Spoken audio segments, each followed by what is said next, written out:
दोस्तों नमस्कार।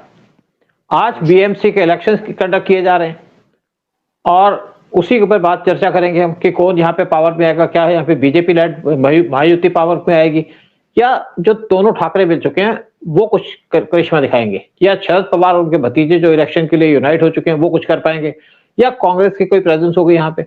इसी पे चर्चा करने के लिए हमारे साथ बैठे हैं उदय शंकर पानी जी, बॉम्बे से है, मुंबईया हैं, और इनसे अच्छा कौन जान पाएगा जो इस टाइम पे इलेक्शन हो रहे हैं, जिसकी आज जहां पे वोटिंग स्टार्ट हुई है। क्या मुद्दे हैं उदय शंकर पानी जी, और कौन यहाँ पे आपको लगता है कि इलेक्शन जीत पाएगा इस इलेक्शन के अंदर? सर, बीएमसी का इलेक्शन है of the capital, commercial capital of India, और यहाँ का जो बजट होता है वो मेरे ख्याल से पाकिस्तान के पूरे बजट से ज्यादा होता है। और बहुत सारे स्टेट्स हैं, हमारे बहुत सारे स्टेट्स हैं जिससे ज्यादा तो बजट हमारा यहाँ का बीएमसी का होता है।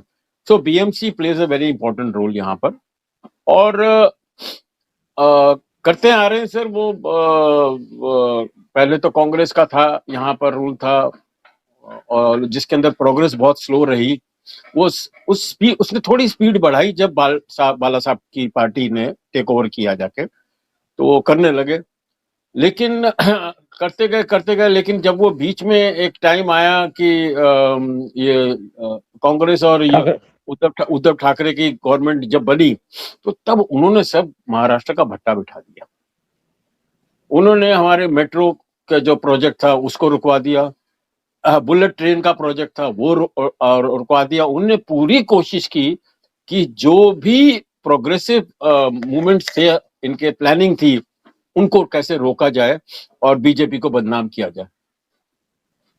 लेकिन अहोभाग्य बीजेपी के कि we got a leader like Fadnavis, जो ना सिर्फ बहुत ही पढ़ा लिखा क्लासी आदमी है, but at the same time a very shrewd businessman.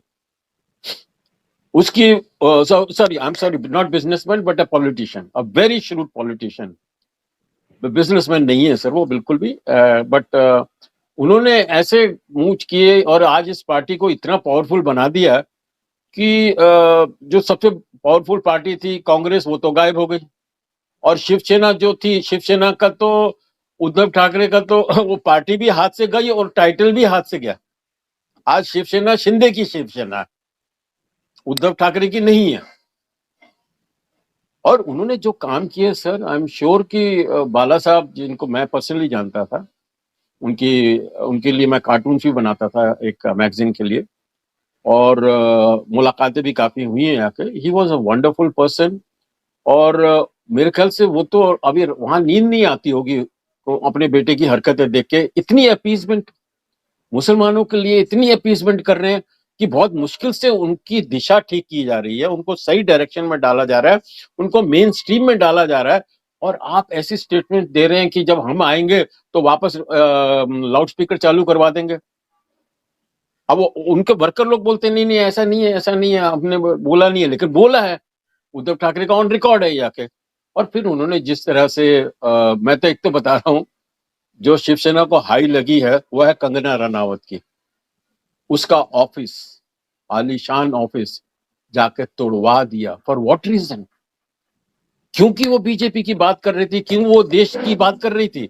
और उसने कहा कि आज तुमने एक औरत की हाई ली है ना, बाल ठाकरे, सॉरी अपना उद्धव ठाकरे, तुम देखना इसका अंजाम क्या होगा। In times to come you will disappear, and that is what has happened.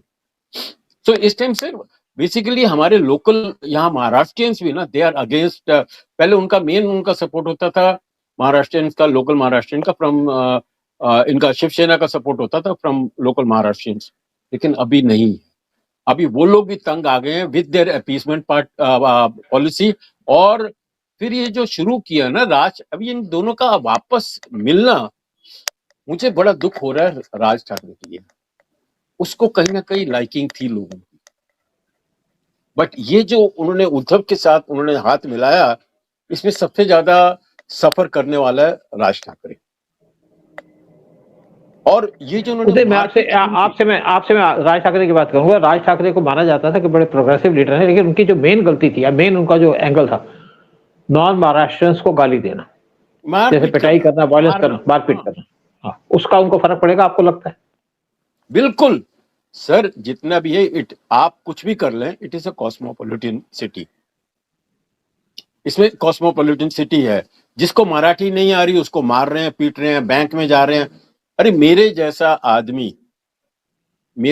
आदमी, मैं दिल्ली का आदमी हूं, लेकिन बंबई में आने के बाद मैंने मराठी फिल्म बनाई है, मैंने मराठी सीरियल बनाए हैं, फक्त तुझास, अरे Fakt Tujhas was my film, and then लक्षावर लक्ष एंड गट्टी जमड़ी हमने बनाए। हमें मराठी नहीं आती क्योंकि हम हिंदी की फिल्में बनाते हैं, लेकिन बीच बीच में हमने मराठी प्रोग्राम बनाया। तो मैं कोई गलती तो नहीं कर रहा हूं, मैं दिल से तो महाराष्ट्रियन हूँ।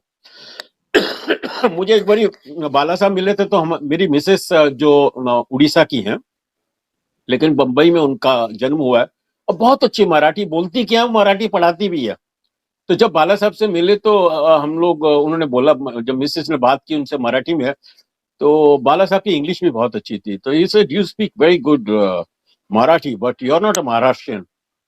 तो मैंने हाथ जोड़ के बोला, सर हम लोग तो उड़िया महाराष्ट्रियन हैं। And he was very happy, कहता that's the way, you are a Oriya Maharashtrian, जो भी है you have to be a good Maharashtrian, that is करके वो फिर निकल गया वहां से। तो ये बात है कि सर हम लोग दिल से महाराष्ट्रियन है, हम यहाँ के लेकिन अगर किसी रीजन से हमारी भाषा हम लोग सीख नहीं पाए, इसका मतलब आप मारना पीटना शुरू कर देंगे आर्मी के सीनियर ऑफिसर को। तो आपने उनको भी बख्शा नहीं, आके उनको मार रहे हैं, बैंक के अंदर जाके मार रहे हैं, फिर वीडियो बना के सब जगह फैला रहे हैं, अपने पैर कुल्हाड़ी मारे जा रहे हो यार। आपकी अच्छी भली पोजीशन थी, आपसे लोग डरते थे, आप लोग को मानते थे आके, आप लोगों ने वो रेस्पेक्ट हटा दी। So now the Shiv Sena has gone to Shinde bank. वो मसल पावर जो थी ना उनकी, वो सारी की सारी शिफ्ट हो गई उनके पास, शिंदे के पास। आज वो जो दादे लोग होते थे, जो उनके, जो भाई हर पार्टी को मसल पावर तो चाहिए, हर पॉलिटिकल पार्टी को, तो वो पार्टी वो भी शिफ्ट हो गए शिंदे के पास। Shinde has got now lot of power, और पूरा थाना एरिया वहां से कंट्रोल करते हैं। एंड बाकी तो मेरे ख्याल से सबसे ज्यादा आप माने नहीं माने, सबसे ज्यादा नुकसान अगर शिवसेना का किसी ने किया है तो वो है शरद पवार जी ने। मेरे ख्याल से शरद पवार का जी का और बीजेपी का कुछ एग्रीमेंट ऐसा रहा, और उन्होंने ये प्रॉमिस किया कि मैं देखो शिवसेना को खत्म कर दूंगा, और उन्होंने करके दिखा। और वो तो मास्टर पॉलिटिशियन है वो आदमी, और उसने करके दिखाया, और कर दिया उसने, कि पार्टी भी गई हाथ से, नाम भी गया उनके हाथ से। तो right now Fadnavis is a very popular leader है, पढ़ा लिखा क्लासी आदमी है, और उन्होंने जो काम किया है बंबई के लिए बहुत अच्छा काम किया। जैसे उदय, मैं को आपसे थोड़ी, हाँ बिल्कुल, आपसे मैं कुछ बात करना चाहूंगा। एक्चुअली जब उद्धव ठाकरे की गवर्नमेंट थी तो इन्होंने बहुत से प्रोजेक्ट को बंद कर दिया था, जैसे बुलेट ट्रेन के प्रोजेक्ट को रोक दिया था, मेट्रो के प्रोग्राम को रोक दिया था। उसके बाद जब इलेक्शन हुए, जब उसके टाइम जब इलेक्शन हुए तो बीजेपी को मेजोरिटी नहीं मिली, क्योंकि बीजेपी ने उस टाइम पे अजीत पवार को ढूंढ करके साथ मिला करके या फडणवीस मिला करके यहाँ पे गवर्नमेंट बना ली। वो गवर्नमेंट कुछ दिन की थी, क्योंकि बीजेपी उसको पता था कि हम रूल नहीं कर पाएंगे, और उस टाइम पे गवर्नमेंट बना करके जो वहां पे पैसे फंड्स थे जो किसानों के देने थे 60,000 करोड़, वो बांट दिए। साथ में कुछ जो पैसा देना था बुलेट प्रूफ प्रोजेक्ट का वो दे दिया, उसको रिलीज कर दिया। लेकिन उसके बाद भी जब अपने फडणवीस तो पावर से हट गए, क्योंकि उस टाइम पे उनको सपोर्ट करने के लिए पीएम मोदी से मिले थे आपके पवार साहब, दिल्ली में मिले। दिल्ली में कहा जी हम यहाँ पे सपोर्ट करेंगे आपकी गवर्नमेंट को, हमारी दो कंडीशन है। एक है कि सुप्रिया सुले को एग्रीकल्चर मिनिस्टर बना दिया जाए, क्योंकि इनका धंधा बड़ा चलता है, गन्ने का इनका बड़ा कंट्रोल है वहां पे महाराष्ट्र के अंदर। दूसरा, फडणवीस को सीएम ना बनाया जाए। पीएम मोदी ने दोनों इनकी बातों को निगलेक्ट कर दिया, रिजेक्ट कर दिया, और उसके बाद बीजेपी ने रिजाइन कर दिया, और वहां पे गवर्नमेंट बन गई, जिसके अंदर महाराष्ट्र के अंदर पार्टी थी उद्धव ठाकरे की, कांग्रेस थी, और साथ में थे शरद पवार। अच्छा, अब मैं आपसे क्वेश्चन एक पूछना चाहूंगा कि कांग्रेस इस टाइम पे इन ग्रुप के साथ नहीं, अकेली इलेक्शन लड़ रही है, कुछ छोटी मोटी पार्टी के साथ, कांग्रेस का कोई यहाँ पे वजूद रहेगा, बचेगा यहाँ पे?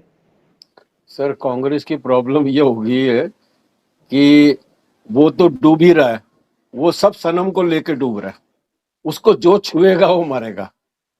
आज इतनी पोजीशन खराब हो गई है कांग्रेस की in Maharashtra, where they were so strong, they were invincible in Maharashtra, इतने पावरफुल थे आके लेकिन हमारे पप्पू जी, हमारे राहुल गांधी जी की वजह से इतनी गलतियां कर दी कि मुझे समझ नहीं आ रहा कि वो कभी उठ पाएंगे क्या, ये जो गलतियों की जो बोझ तले जो दबे हुए हैं जाके इस वक्त। तो I don't think they have any power, क्योंकि अब ये जैसे उनको मुस्लिम वोट्स मिलते थे और उनको महाराष्ट्रियन भी वो जो हो जाते थे हमारे थोड़े जो अंबेडकर पार्टी वगैरह थी, वो लोग उनको हेल्प कर देते थे आके, वो सब बंट गए, वो सब टूट गए।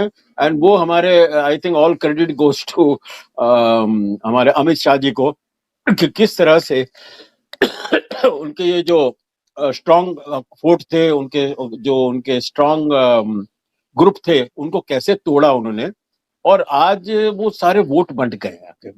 तो आज उनका अच्छा, नहीं हाँ, है। And then corruption, basically India क्या है, this is a commercial city, और यहाँ पर जो करप्शन होता है वो करोड़ों अरबों रुपए का होता है। तो वो उन्होंने बहुत किया और वो एक्सपोज हो गए हैं, कांग्रेस एक्सपोज हो गया, और ये Thackeray brothers, all my sympathy to them, but I think they are in a bad phase. I think कल आपको रिजल्ट आ उदय, जाएंगे। हाँ, उदय, एक और मैं आपसे बात पूछना चाहूंगा। हाँ, कल तो रिजल्ट काउंटिंग की शुरू हो जाएगी। एक और पूछना चाहूंगा कि शरद पवार और उनके भतीजे अजीत पवार कुछ एरियाज के अंदर उन्होंने अलायंस कर लिया, क्या इससे कुछ फर्क पड़ेगा उनकी, शरद पवार सर की पार्टी को या अजीत पवार को? नहीं, कुछ नहीं, ये लोकल जब इलेक्शन होते हैं तो वहां के हालात कुछ अलग होते हैं आके।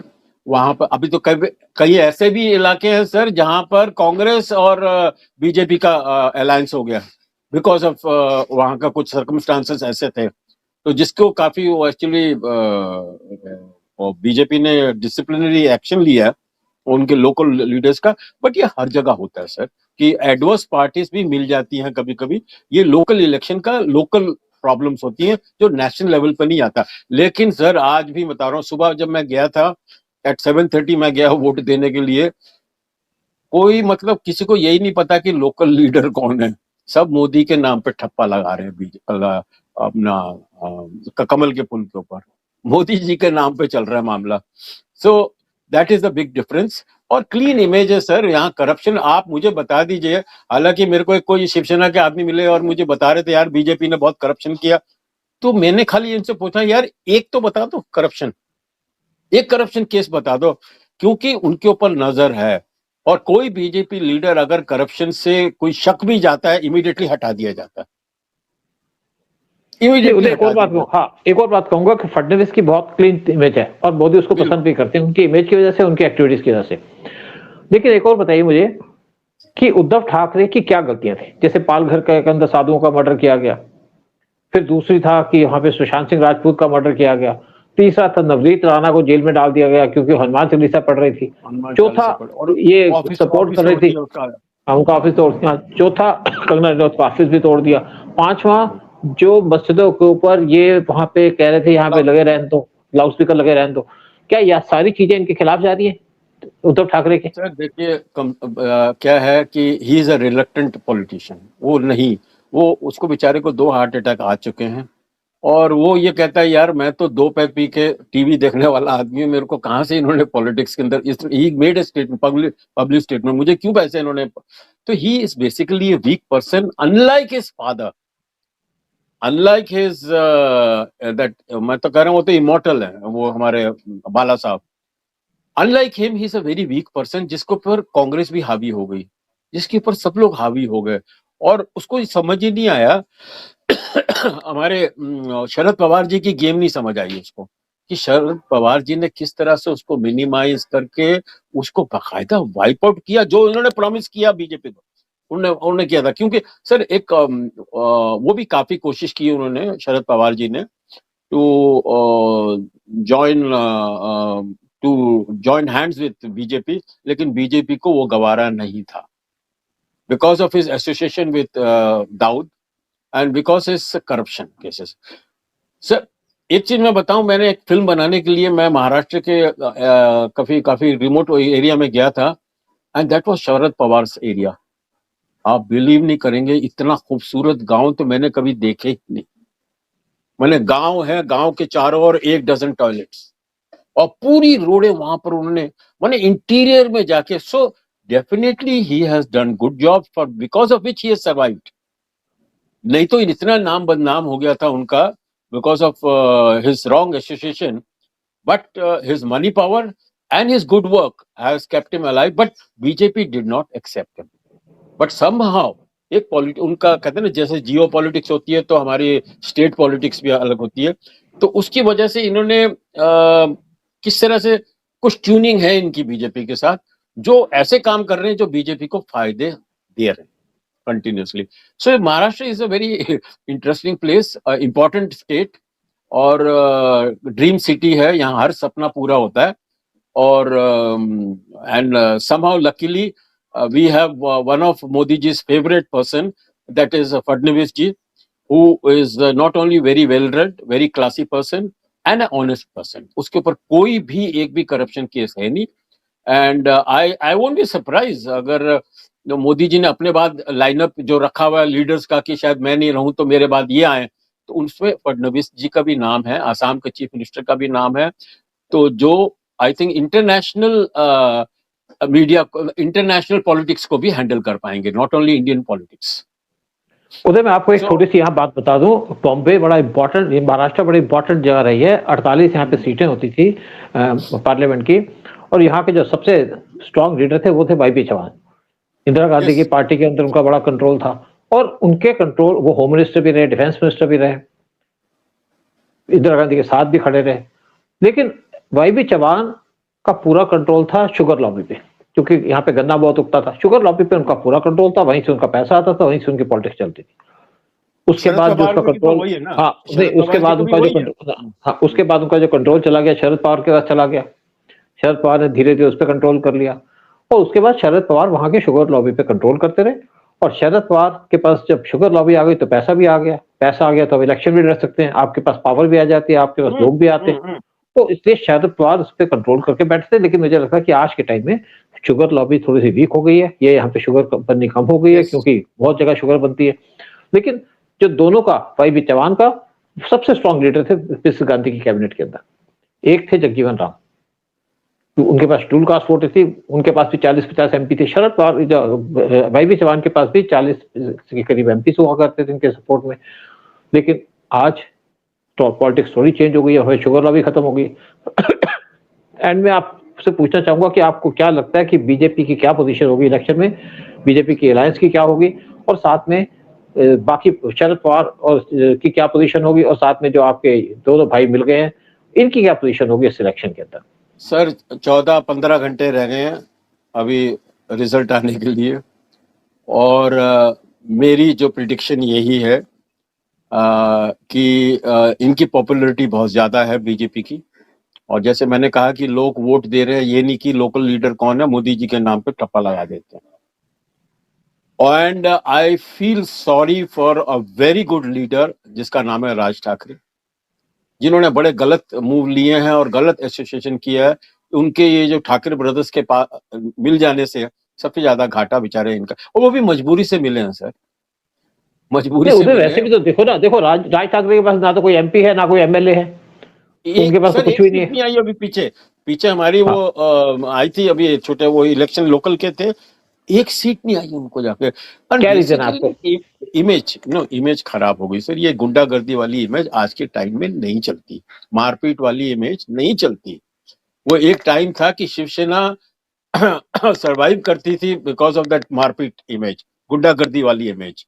अब वो नहीं चल रही, अब वो उनके अंदर विभाजन हो चुका है. और अभी मेरा एक ही है कि भाई कैसे भी करके तुम वापस आ जाओ घर, मतलब बीजेपी के साइड में आ जाओ, क्योंकि उनको लगा कि भाई हमारा कोई फ्यूचर आ नहीं रहा. नहीं, आप आइए, रहिए. एंड देन अदर पार्टीज जो भी हैं, अजीत पवार वाली पार्टी है, वो भी, उनका भी विभाजन इस brain wave of Sharad Pawar. बहुत सोच समझ के वो आदमी वो अपने स्टेप लेता है. तो they will survive, but as associates of BJP, they will not become independent. और Shiv Sena is a support of BJP. आप वो आज ओवरटेक नहीं कर सकती, वो भी उन्होंने रियलाइज कर लिया. क्योंकि मेन बात है कि जब देखो मेन बात है, उद्धव ठाकरे जब वहां पे सीएम बने तो उनको यूज किया गया, उनको एंटी बीजेपी का एजेंडा दिया गया, उस पर उन्होंने काम करना शुरू कर दिया, एंटी हिंदू काम करना शुरू कर दिया. पालघर की इंसिडेंट हो गई, हाँ, अपीसमेंट कमाल की, की उनको लगा कि मुस्लिम उसको, क्या आपको लगता है कि मुस्लिम इस टाइम पे जो इस टाइम पे ठाकरे इसको वोट देंगे? सर मुस्लिम्स भी देखिए बटे हुए हैं बुरी तरह, वो बटे हुए हैं। एक तो वो जो उसने स्टेटमेंट दे दी हमारे अवैसी ने कि भाई हो सकता है हिंदुस्तान का प्राइम मिनिस्टर एक बुरके वाली बने। इतना इडियोटिक स्टेटमेंट कभी कोई दे नहीं सकता। वो उसने तो मतलब कुल्हाड़ी लेके सर पे मार दी अपने।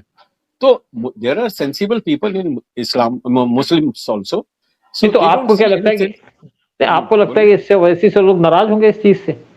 बिल्कुल बिल्कुल ओवैसी से भी नाराज हैं कि वो क्या कर रहे हैं कि ये डेफिनेटली अभी काफी डिस्टेंस, अनफॉर्चुनेटली हिंदू और मुसलमानों के बीच में एक डिस्टेंस आ गया है। I am telling you, mistrust आ गया। ये जो दिल्ली के बॉम्ब ब्लास्ट हुए, ये हुआ, तो एक मिसट्रस्ट आ गया।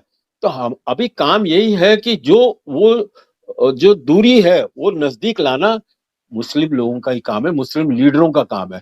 लेकिन वो गधे लोग अगर प्रोटेक्ट कर रहे हैं, अजीब और गरीब वो कमेंट देते हैं, फिर वो तो वो कम से कम आज because of sparing the rod, जो एक तो यहाँ पर हमारे लाउड स्पीकर के जो मस्जिदों के ऊपर वो बंद हो गए जाते हैं। आज जो गुंडागर्दी हो रही थी, अंडरवर्ल्ड आज हमारा बंद हो गया। बॉलीवुड का अंडरवर्ल्ड भी आज गायब हो गया। जो पूरा मनी कंट्रोल करते थे और गुंडागर्दी करते थे सारा, वो भी गायब हो गया। तो it is for them to take a step and ये डिस्टेंस को कमती करें। आओ यार साथ में रहें। यहाँ पर हिंदुस्तान का मुसलमान सबसे ज्यादा कंफर्टेबल रहता है, सबसे ज्यादा उसके ऊपर कम बंदिशें आके, आपके ऊपर कोई नहीं है। आप आइए, खाइए, पिए और come in the mainstream, help the nation, and definitely the whole nation will help you and even anybody sir। कोई भी जात पात डिवाइड नहीं रखना का बिल्कुल भी। हम तो अभी भी बोल रहे हैं कि सब एक साथ आओ और देश मेनली कंट्री फर्स्ट, परम अपना देश ही रहे, वो आप सोचिए आके आगे चलिए। और आई एम श्योर महाराष्ट्र की success is going to be a big success for the entire India. बिल्कुल ठीक बात है। चलो उम्मीद यही करते हैं कि यहाँ पे जो इलेक्शन हो उसके अंदर फडणवीस जीते। हम तो उसकी सपोर्ट करते हैं, मोदी की सपोर्ट करते हैं नेशनल एजेंडा की वजह से, क्योंकि कोई ऐसी पार्टी नहीं है अपोजिशन के अंदर जो नेशन की बात करती हो, वो उठने सब की टूट बात गए करती है। सर, कांग्रेस ने तो सब अपना भट्टा डिवाइडेड। बिठा लिया और उसके लिए मेन जो आदमी रिस्पॉन्सिबल है वो राहुल गांधी। सोनिया गांधी तो ठीक फ्रस्ट्रेटेड। है, इटली के हैं, फ्रस्ट्रेटेड है ठीक है, लेकिन सोनिया गांधी तो है ही फॉरनर, उनका तो कोई बनता ही नहीं है। लेकिन राहुल गांधी जिस तरीके से एंटी नेशनल पॉलिटिक्स जा रहे हैं, इससे कोई ना उनको पसंद नहीं करता, इसीलिए उनको कहीं जगह नहीं मिलती। कभी कूद जाते हैं पानी के अंदर मछली पकड़ने के लिए, कभी आलू लेकर के आप सोना उगाने की बात करते हैं, कभी कुछ बेतुकी की बातें करते हैं। अभी उसका लेटेस्ट स्टंट है कि राम मंदिर जाऊंगा मैं। अभी सारी न्यूज, अभी न्यूज बिल्डअप, उनका जो मीडिया बिल्डअप हो रहा है कि ये अभी राम मंदिर जाएगा। अभी तक तो राम मंदिर गए नहीं, कहते कि नहीं राम मंदिर इनकम्प्लीट था। अरे किसको गधा बना रहे हो, किसको बेवकूफ बना रहे हो यार। आपने कभी, आप तो नफरत करते थे, आप तो बोलते थे कि नहीं उसकी जगह हॉस्पिटल बनना चाहिए, क्यों राम मंदिर बन रहा है। और राम मंदिर जब बनने लगा या कुछ भी हिंदुओं का काम होता था, जितने भी कांग्रेस के जो लॉयर्स, बड़े बड़े लॉयर होते थे, वो सारे अपोज कर रहे थे। वो तो क्या पब्लिक भूलेगी थोड़ा ना उसको। तो आप बेवकूफ बनाना बंद करिए, सीधी बात है। मोदी जी की तरह भी मैंने सही सही चाल रखो। एंड वो जो उनकी पॉलिसी है, that progress for one and all, everybody. Let's not differentiate चलिए between, we are Indians, we are one and we should think of the country first. देश चलिए सर्वोपरि। प्रोग्राम खत्म करते हैं। आपसे रिक्वेस्ट करते हैं चैनल को सब्सक्राइब भी कीजिएगा, वीडियो को शेयर कीजिएगा। जय हिंद, जय भारत। जय हिंद, जय भारत, जय महाराष्ट्र एंड वंदे मातरम।